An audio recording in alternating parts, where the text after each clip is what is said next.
సంవత్సరాల తరబడి ఎన్ని మందులు వాడినా మీ మోకాల నొప్పులు తగ్గట్లేదా? ప్రాణ పెయిన్ క్లినిక్ లో అత్యాధునిక చికిత్స.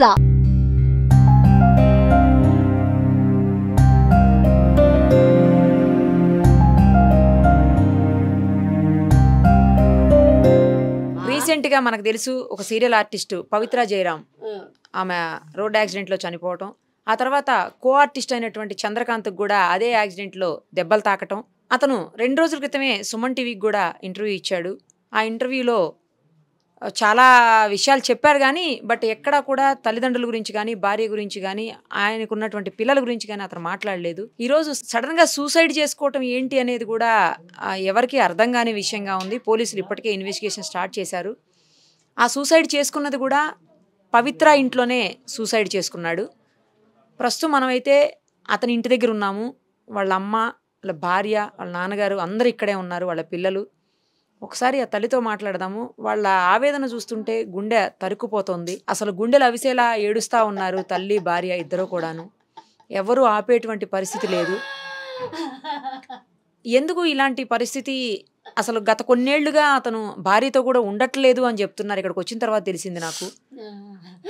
అసలు ఏం జరిగింది అడుగుదాము. అమ్మా, ఎందుకు ఇట్లాంటి పని చేశాడు చంద్రకాంత్? పవిత్ర చేసింది.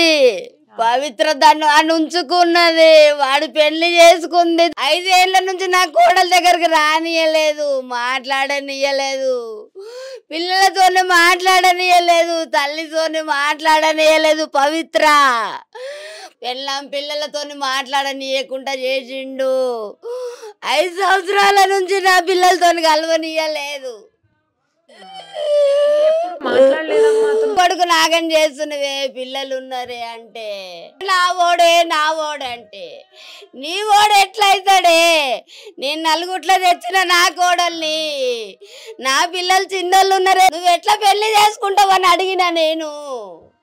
అంటే నేను చేసుకున్నా పెళ్ళి అని వీడు చెప్పిండు, అది చెప్పింది.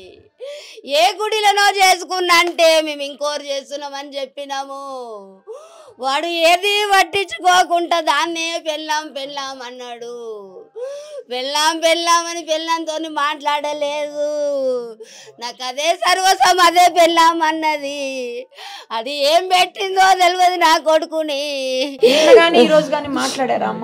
మాట్లాడలే. ఆడ యాక్సిడెంట్ అయి వచ్చినాక కూడా మాట్లాడలేదు. దానికోసం నన్ను మాట్లాడలే నా కొడుకు.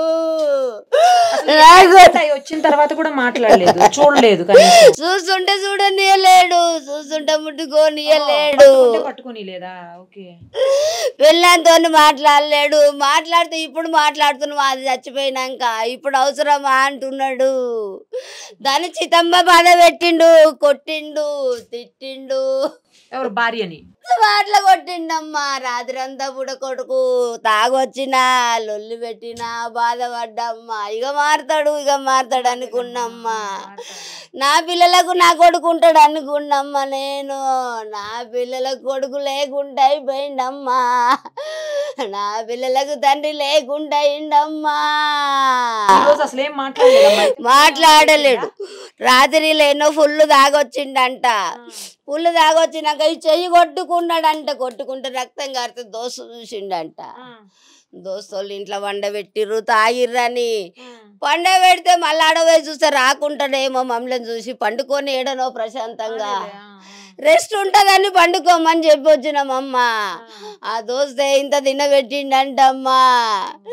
తినబెట్టినాక పండుకుండేమని పొద్దు నుంచి ఫోన్లు చేస్తున్నాం. పెళ్ళాం దగ్గరికి పోలే, ఏం పోలే. నా దగ్గర రాలేడు. ఏం రాకుంటాయో రాకపోయాని చెల్లె ఫోన్ చేస్తుంది, పెళ్ళాం ఫోన్ చేస్తుంది, ఫోనే ఎత్తుతలేడు. ఎల్ఐసి కోసం చచ్చిపోతే పైసలు వస్తాయంట కదా, దానికోసం పోతున్నాను ఎవరికో చెప్పిండంట దోస్తుకు. దానికోసం చెప్తే ఇంకా వస్తలేడు కొడుకు. నాశ తినలే, ఏం తినలేడు అనుకున్నామ్మా నేను. నాకు 2 కొడుకులు, 1 బిడ్డ అమ్మా. 5 మాత్రం ఫోన్లు చేస్తా ఉన్నాం. 12 గంటల నుంచి ఫోన్లు చేస్తుంటే ఫోన్ ఎత్తుతలేడు. దోస్తులే కదా ఈ రోజు 12 గంటల నుంచి ఫోన్లు చేస్తా ఉంటే ఎత్తుతలేడు. అడాయిడా దోస్తులకు అందరు చేస్తేనే ఉంది. పెళ్ళాము ఎత్తుతలేడు. ఎత్తకుంటే మళ్ళీ యాదికొచ్చి అడగిట పోయి వండుకున్నాడో ఏమని యాదికొచ్చి ఇందాక 5 గంటలకు పోయిర్రు. 5, 5:30కి 2 పిల్లల్ని పంపించినాము. పంపిస్తాడ పోయినాక వాళ్ళు చక్కగా చెప్పలేరు, వాళ్ళకి అయిపోయి తిన్నారో ఏం తిన్నారో. తర్వాత వాళ్ళ కొట్టిర్రంట, కాళ్ళకు బట్ట కట్టుకుండంట, మెడ చుట్టుకుండంట, ఫ్యాన్కి వేసుకుండో దేనికి వేసుకుండో తెలియదు నాకు. సూసైడ్ చేసుకున్నాడని మా ఆయనకి ఎవరు చెప్పంగా మా ఆయన ఏంటిండు, అమ్మా నీకు ఊరి పెట్టుకున్నంత అవసరం ఏమొచ్చింది, దాని పిల్లలు 20 ఏళ్ళు ఉన్నారు, ఆ పిల్లలు 5 ఏళ్ళ పిల్లలు, ఆ పిల్లలు 6 7 పిల్లలు. నీ వయసు ఏం పోయింది బిడ్డ, నీ వయసు ఏం పోయింది, పిల్లం లేకనా, పిల్లలు లేకనా, తల్లి లేకనా అమ్మా, అదొక్కది మా సంసారం అంతా ఖరాబ్ చేసిందమ్మా. దాన్ని రానియకపోతుండే, ఆడికే రమ్మని పిలుచుకుంటుండే, పిల్లలతో మాట్లాడనియకపోతుండే, అది వచ్చి ముట్టుకుంటే పిల్లలు కూడా రాకపోదురమ్మా. అదే పెద్దమ్మ పెద్దమ్మ అని చెప్తుండమ్మా. మేము నమ్మలేదమ్మా, వద్దు బిడ్డ దాన్ని వదిలేసుకో బిడ్డ అని చెప్పినాము. దాని అమ్మగారింటికి తోలుకపోయింది, 4 రోజులు రానని చెప్పి పోయిండమ్మా. 4 రోజులు రానని చెప్పి పోతే వచ్చేనాడే యాక్సిడెంట్ అయ్యిందమ్మా వాళ్ళకు. 1 గంటకు ఫోన్ చేసిండమ్మా, 1 గంటకు ఫోన్ చేస్తే తాగి ఫోన్ చేస్తాడు అనుకున్నామమ్మా మేము. రాత్రి పూట 1 గంట అయిపోయినాక నా కాళ్ళు వేసలేదే, నా కాళ్ళు వేసలేవు, కార్ యాక్సిడెంట్ అయింది అన్నాడమ్మా. కార్ యాక్సిడెంట్ అయిందంటే నా కోడల దగ్గర కురికినమ్మా నేను. అమ్మా కాళ్ళు వేసలేవంటే పవిత్రలు వేసలేదే, పవిత్రలు వేసలేదు అన్నాడే.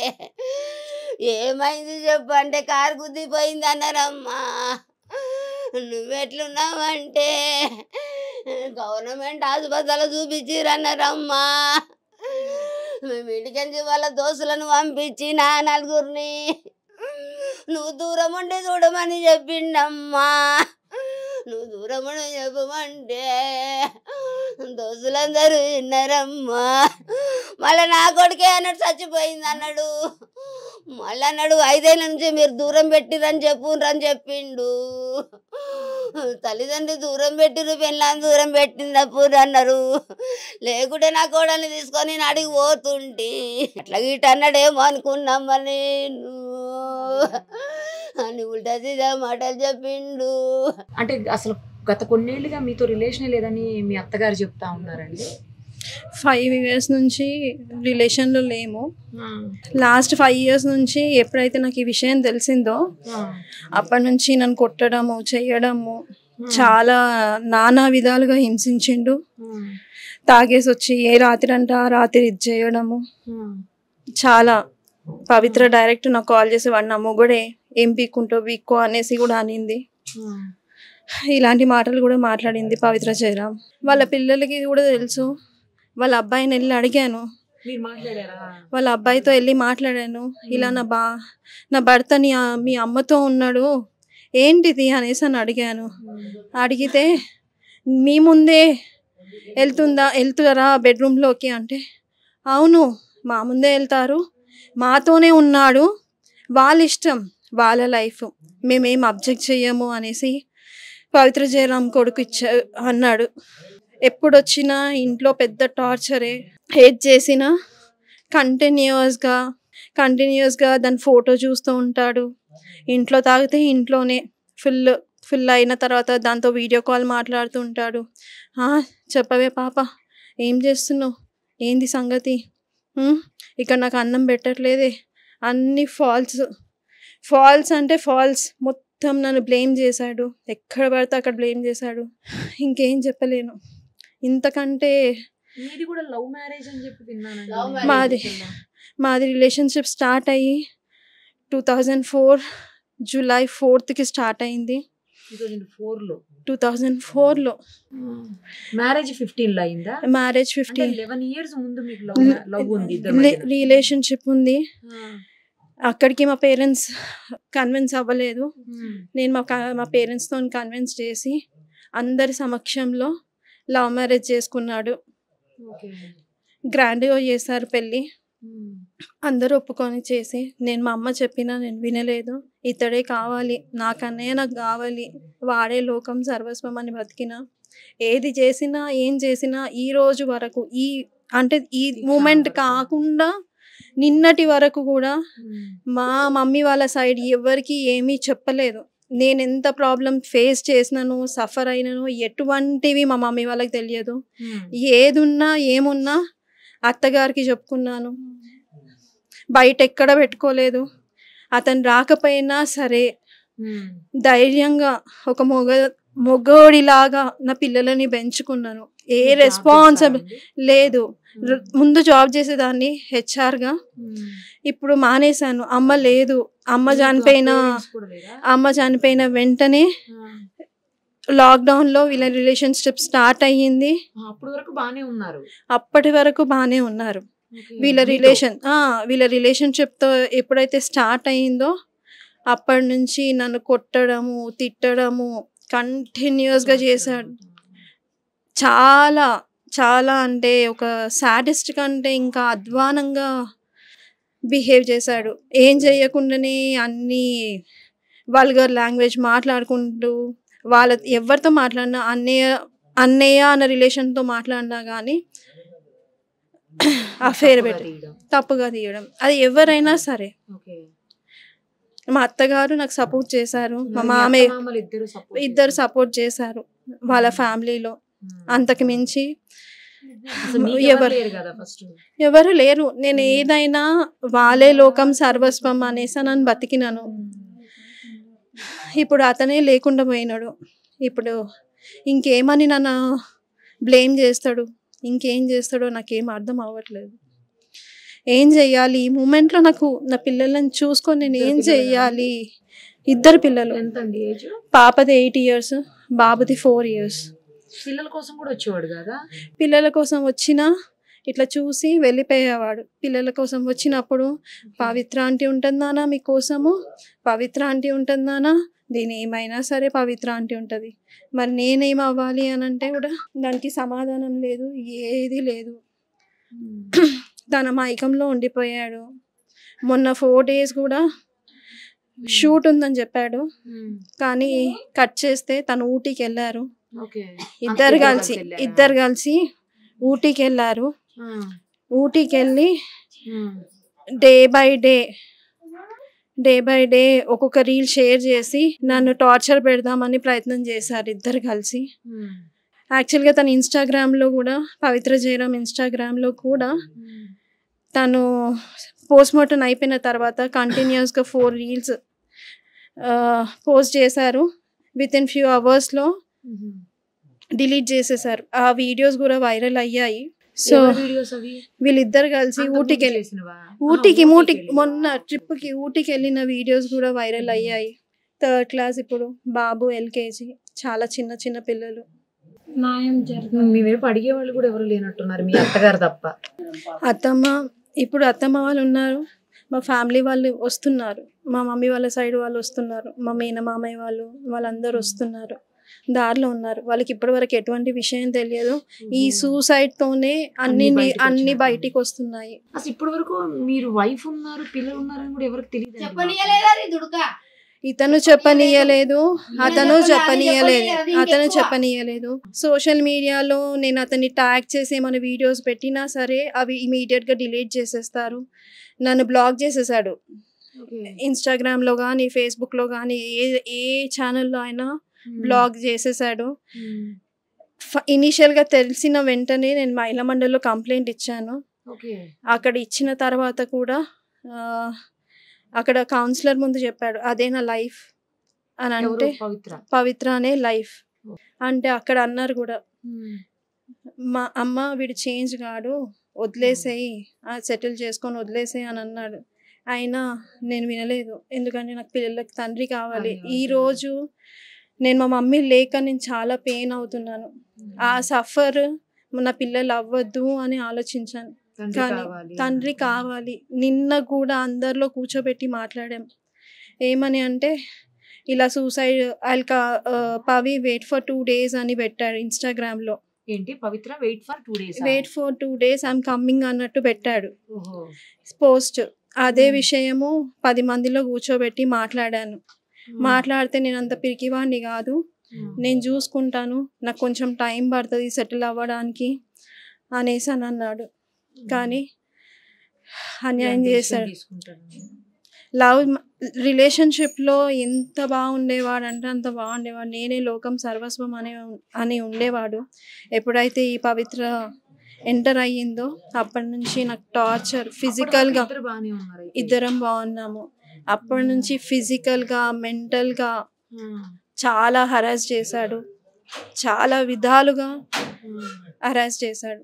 అసలు ఒక 2-3 months వరకు ఇంటికి రాకుండా పిల్లలని చూసుకోకుండా కూడా ఉన్న రోజులు ఉన్నాయి.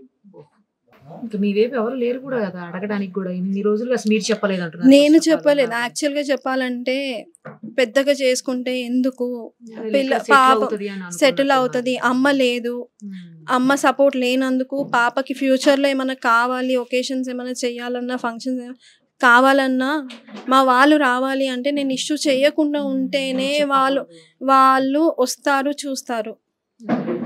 అందుకనే అదొక్క విషయానికి ఓపిక పట్టాను. ఎందుకంటే ఒక ఆడపిల్ల ఉంది నాకు. ఇద్దరు అబ్బాయిలు ఉండుంటే అది డిఫరెంట్ ఉండేదేమో, కానీ ఒక ఆడపిల్ల ఉంది. తనని నేను ఫ్యూచర్ ఖరాబ్ చేయొద్దు కాబట్టి, పాడు చేయొద్దు కాబట్టి ఇలా ఆలోచించాను. లేదు, నేను మాట్లాడలేదు.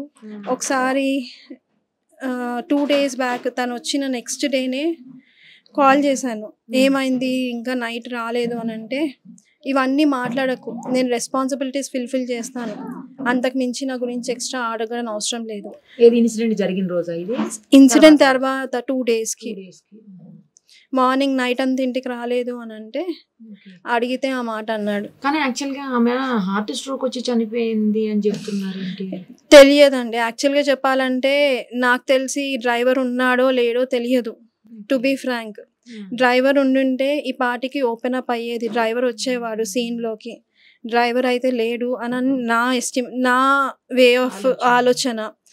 ఎందుకంటే తనకి రిబ్స్ ఇదయ్యాయి అన్నది తెలిసిన ఇన్ఫర్మేషన్, రిబ్స్ ఫ్రాక్చర్ అయ్యాయి అన్నది ఇన్ఫర్మేషన్ పవిత్రకి.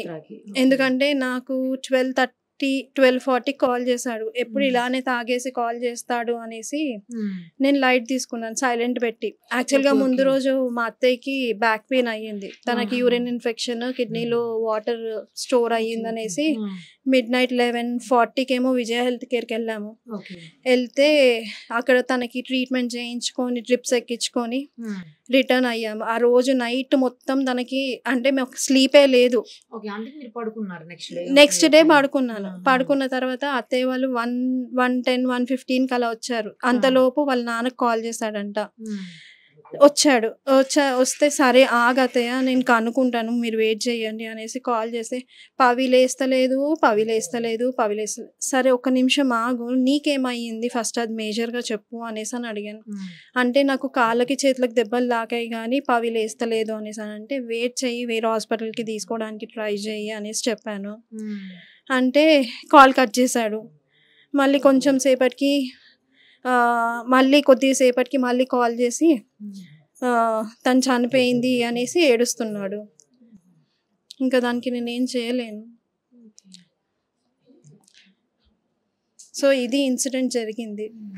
ఈ రోజు పొద్దున్న మీ అత్తయ్య చెప్తున్నారు మార్నింగ్ నుంచి ట్రై చేస్తే దొరకలేదు. యాక్చువల్గా నేను 12 నుంచి మేము ట్రై చేస్తున్నాము. 2 o'clock పవిత్ర ఫ్లాట్కి వెళ్ళాల్సి ఉండింది.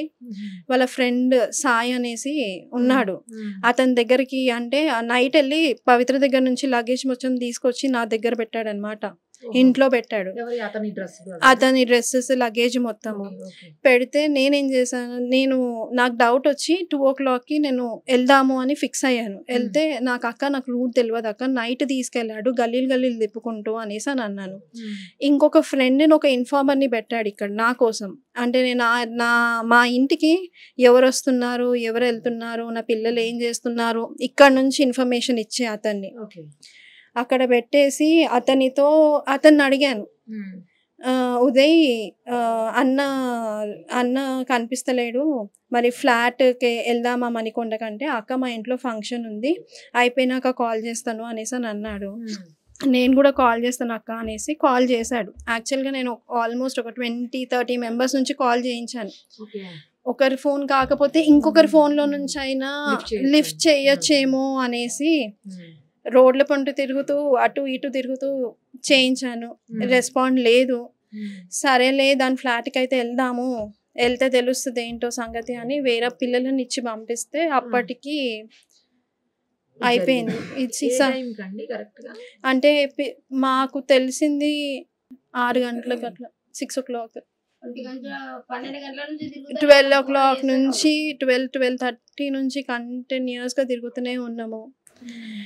ఆ పిక్లో కూడా ఏదో చున్నీ కనిపిస్తుంది. ఏమో తెలియదండి, నేను చూడలేదు ఇప్పుడు వరకు చూడలేదు. నాతో మాట్లాడకు అనేసి అన్నాడు. పెళ్లి చేసుకునే ముందేమో నేనే నీకు లోకం సర్వస్వం అన్నీ నేను చూసుకుంటాను, నువ్వేం టెన్షన్ పడకు. నా ఫ్రెండ్స్ అడిగారు కూడా, చందు నువ్వు బాగా చూసుకోవాలి శిల్పని అని అంటే, ప్రామిస్ నేను అస్సలు ఆవిడని వదిలిపెట్టాను, శిల్పని అస్సలు వదిలిపెట్టాను అనేసి అని అన్నాడు. అట్లాంటిది వదిలిపెట్టేసి వెళ్ళిపోయాడు. ధైర్యంగా ఉండండి, ఎందుకంటే పిల్లల కోసం ఇంక ఇప్పుడు తండ్రి లేరు, కనీసం మీరు కూడా ఇలా డీలా పడిపోతే పిల్లలకి ఇబ్బంది అవుతుంది కదా. కొంచెం పిల్లల గురించి ఆలోచించుకుని ధైర్యంగా ఉండండి. మీ అత్తగారి వాళ్ళకి కూడా మీరే కదా ఇక ధైర్యం, పిల్లలకి మీ అత్తగారికి అందరికి. ఏం చెప్పాలో నాకు అర్థం అవుతలేదు ఈ సిచ్యువేషన్లో. వాళ్ళనే నమ్ముకొని బతికినా ఇన్ని రోజులు, ఎంత ఓపిక పట్టినానో, చాలా ఓపిక పట్టినా, కానీ నా ఓపికకి వాల్యూ లేకుండా చేశాడు.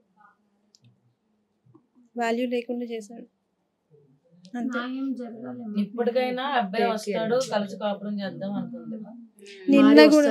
నిన్న కూడా ఒకటే చెప్పాను, అందరినీ కూర్చోబెట్టి చెప్పాను, అయ్యింది అయిపోయింది, నేను తన టాపిక్ తీయను, తను నాతో మాట్లాడకపోయినా పర్వాలేదు, పిల్లల కోసం తను ఉండాలి, టైం తీసుకున్నా పర్వాలేదు, ఎంత టైం తీసుకున్నా పర్వాలేదు, తీసుకొని నేనేం అనను, తన ముందుకి రాను అని క్లియర్గా అందరిలో చెప్పిపించాను. పిల్లల కోసము కావాలి, తండ్రి కావాలి అన్న ఆలోచనతోనే ఇన్ని డేస్ ఓపిక పట్టాను, సంవత్సరాలు ఓపిక పట్టాను. కానీ ఆ ఓపికకి కూడా అసలు అతన్ని ఎలా పోల్చాలా, ఏం పోల్చాలో నాకు అర్థం అవ్వట్లేదు.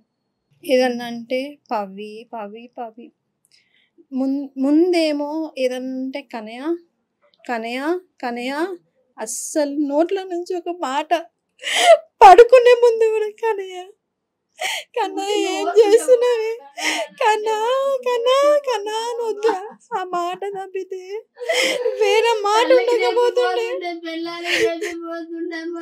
తన హ్యాండ్ పైన కూడా ఒక టాటూ ఉంటుంది, మీరు గమనించినారో లేదు, కన్నయ్య అని రాసి ఉంటుంది.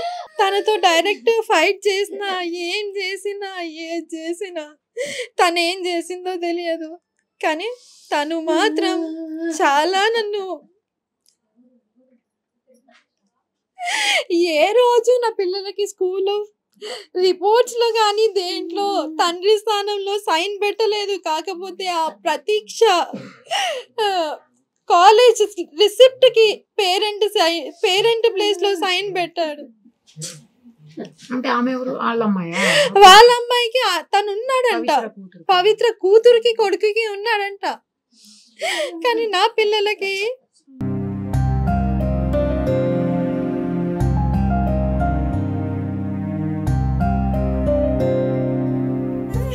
ఇండస్ట్రీ మొత్తం తెలుసు. చందు, శిల్ప అంటే ఆ ఇండస్ట్రీ అందరికీ తెలుసు. అసలు నా మాట లేకుండా ఉండేటోడు కాదు. అరే అక్కనే రా నన్ను సెట్ చేసింది, అందరికి, అందరు ఆర్టిస్టులకు చెప్పుకున్నాడు. చాలా మంది ఆర్టిస్టులు కూడా చెప్పారు తనకి, వద్దు ఇట్లాంటి దాంతో నీకు అవసరమా చందు, మంచి ఫ్యామిలీ ఉంది, ఫ్యామిలీని చూసుకో, ఫ్యామిలీని డిస్టర్బ్ చేస్తున్నావు చందు అంటే, వినలేదు, అసలు వినలేదు. శిల్ప గారు మీరు ధైర్యంగా ఉండండి, చందు గారు వచ్చేస్తారు, మీరు టెన్షన్ పడకండి, ఆవిడ ఇప్పటికీ మీ ఆయన 6th person ఆవిడకి అని చెప్పారు. చాలా మంది చెప్పారు, ఆవిడ క్యారెక్టరే అది. సో అలాంటి ఒక వేస్ట్ క్యారెక్టర్ మనిషి కోసం ఈ రోజు మమ్మల్ని అన్యాయం చేసి వెళ్ళిపోయాడు.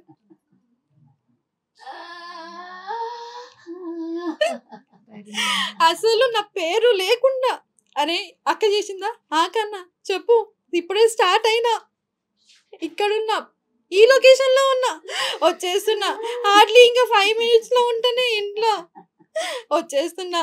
ఇదంతా 2020 వరకు కంటిన్యూగా ఉండింది. ఎప్పుడైతే ఫస్ట్ లాక్డౌన్ స్టార్ట్ అయ్యిందో అప్పటి నుంచి ఎప్పుడు నా మీద చెయ్యనోడు. 12:30 నైట్ నుంచి మార్నింగ్ 5 o'clock వరకు ఎట్లా పడితే అట్లా కొట్టినాడు. అయినా మా మమ్మీ వాళ్ళ సైడ్ ఎవరికి చెప్పుకోలేదు, మా మేనమామలకు కానీ ఎవరికి కానీ చెప్పుకోలేదు. నేను ఏదున్నా మా అత్తయ్యతో మాట్లాడుతుండే, అది కూడా ఊరబోకపోతుండే. ఈ ఏరియాలో అందరూ అంటారు తల్లి కూతురు లాగున్నారు, తల్లి కూతురు లాగున్నారు అనేసి. మదరే అనుకున్నానండి, తర్వాత తెలిసింది మదర్ లేదు అని. కానీ ఇంత అన్యాయం చేసి వెళ్తాడు అనేది అనుకోలేదు.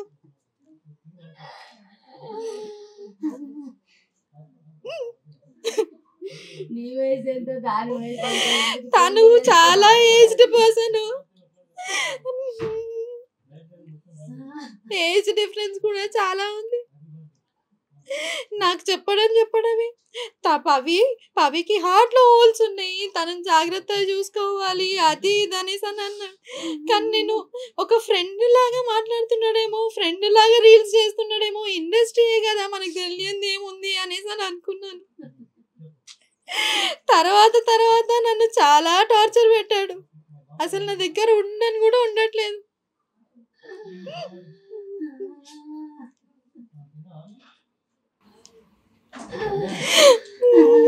ధైర్యంగా ఉండండి, పిల్లల కోసమైనా ధైర్యంగా ఉండాలి. ధైర్యంగా ఉండాలి.